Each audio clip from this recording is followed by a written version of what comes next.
Hello hello, एक आवश्यक सूचना। हमारे पूजा समिति के जितने भी सदस्यगण हैं, कृपया भीड़ भाड़ को देखते हुए अपने अपने साइड में चले, ताकि किसी भी भक्तजन को आने जाने में कोई परेशानी ना हो।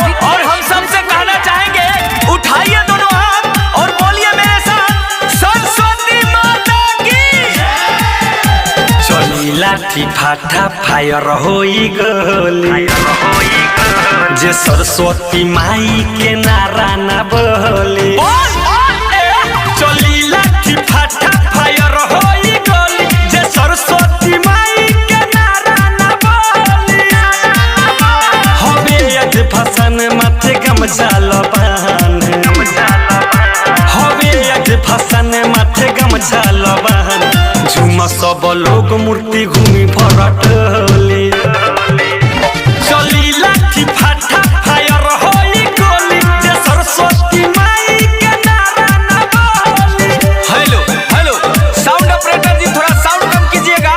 और हमारे पूजा समिति के जितने भी वॉलंटियर हैं, हम उनसे कहना चाहेंगे कि सभी को अबीर लगाएं। और जो अबीर नहीं लगा रहे हैं, उनसे हम कहना चाहेंगे कि आर करम ना ता पार करम, अजय अबीर ना लगवाई ओकर का पार फार। सरस्वती माई के विदाई हर सबके हुआ बीर लगाई।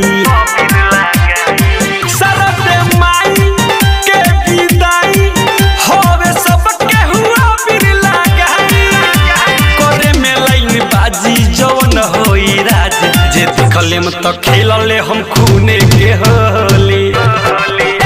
चली लाठी फाटा फायर होई गोली, जे सरस्वती माई के नारा ना बोली।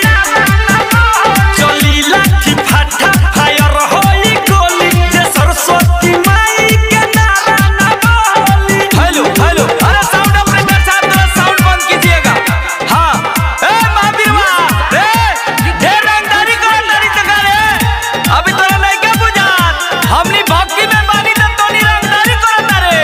अभी ट्रैक्टर पर से उतर जाए ना, त सारा रंगदारी तोड़ निकाल दे। हम नहीं किस पर जानत करे, तोनी से बढ़कर रंगदार तू बानी। सुन हो जाई मारा मारी, जवन लइका करी रंगदारी।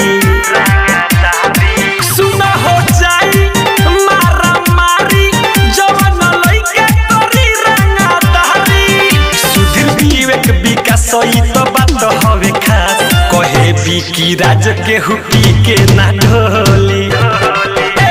चली लाठी फाटा फायर होई गोली, जे सरस्वती माई के नारा ना बोली।